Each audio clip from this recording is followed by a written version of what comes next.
Mentality, যে mentality আমি করব মানে করব, এটা নিয়ে কোনো কথা নাই যে আমি কেমনে করব কীভাবে করব, বাট আমাকে করতে হবে। সো এই জিনিসটা একটু মাথায় রাখতে হবে যে মেন্টাল ডিটারমিনেশনটা হইতে হবে স্ট্রং, যা হয় হোক এটা আমার ডেইলি ওয়ার্ক।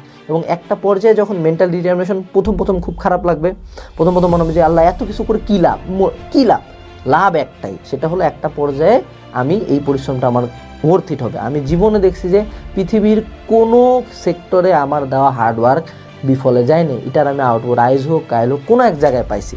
তো মেন্টাল ডিটারমিনেশনটা অনেক জরুরি, যে মেন্টালি ডিটারমিনেট হবে যে মরবো, কামটা শেষ করে মরবো, শেষ। তুমি আলটিমেটলি মরবা, তুমি জীবনও শুনছো যে হার্ডওয়ার্ক করে কেউ মরে গেছে, না, মরে যায় নাই, হয় হলো শুয়ে থাকে হার্টের রোগ ধরছে, হার্টের রোগ মরে গেছে, এরকম হতে পারে। সো আমার মেন্টাল ডিটারমিনেশনটা থাকতে হবে এক্সট্রিম লেভেলে। এবং এই মেন্টাল ডিটারমিনেশনের আরেকটা পার্ট হলো যে আমার কুইটিংয়ের চিন্তাটা আগেই বাদ। যদি কোনো দিন পানিতে পড়ে যাই, আমরা কি প্রথমে ধরে নিই যে না আমি আজকে মরে যাবো, মরে যাবো, এরকম জীবন হয় না। আমি কি ডিসিশন নেই যে আমি হাত পা ঝাপড়াবো, যতক্ষণ শরীরে এনার্জি আছে হাত পা ঝাপড়াবো, যত দূর যাওয়া যায় পানি পুনি খাই হলো কিছু একটা যা সামনে পাবো, যদি খড়ের একটা টুকরা পাই ওটাও চিপে ধরে, কেন?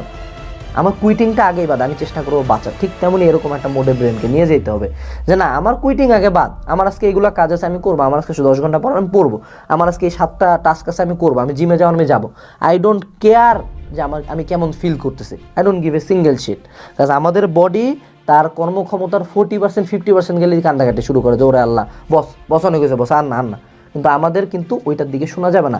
কারণ একটা জিনিস চিন্তা করতে হবে যে আমি যদি এই 17 কোটির বাংলাদেশ, একটা গরিব দেশ, মানে এত টক্সিক সব মানে পিস অফ শিট মানুষজন আশপাশে, এই এত 90% অ্যাভারেজ মানুষজনের থেকে যখন আমি একটু উপরে যাইতে চাবো, অবভিয়াসলি আমাকে তাদের চেয়ে বেশি করতে হবে। খুব সিম্পল ব্যাপার, যে 17 কোটির মধ্যে যদি আমি 1 লাখের মধ্যে যাইতে চাই, অবভিয়াসলি যে বাকি যে 16 কোটি 99 লাখ মানুষজন আছে তাদের চেয়ে অবভিয়াসলি আমাকে বেশি করতে হবে, নাহলে আমি ওই 1 লাখের দলে কেমনে যাবো?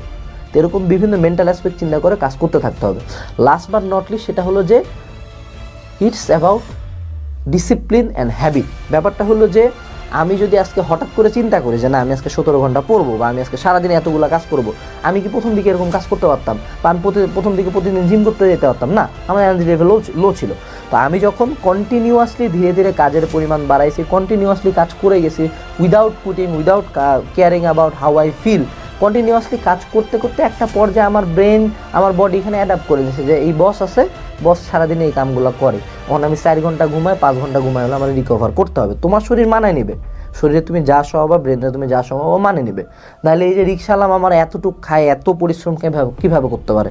এটা কাইন্ড অফ ডিসিপ্লিন। উনি সকাল 7টার দিকে অটো ঘুম ভাঙে যায়, সুন্দর মতো রিক্সা নিয়ে বের হয়, 2টা চা খায়, 2টা সিগারেট খায়, রিক্সা চালায়, তারপর বিস্কুট খায় একটা, তারপর সারাদিন শেষে একবার ভাত খায়, এরকম।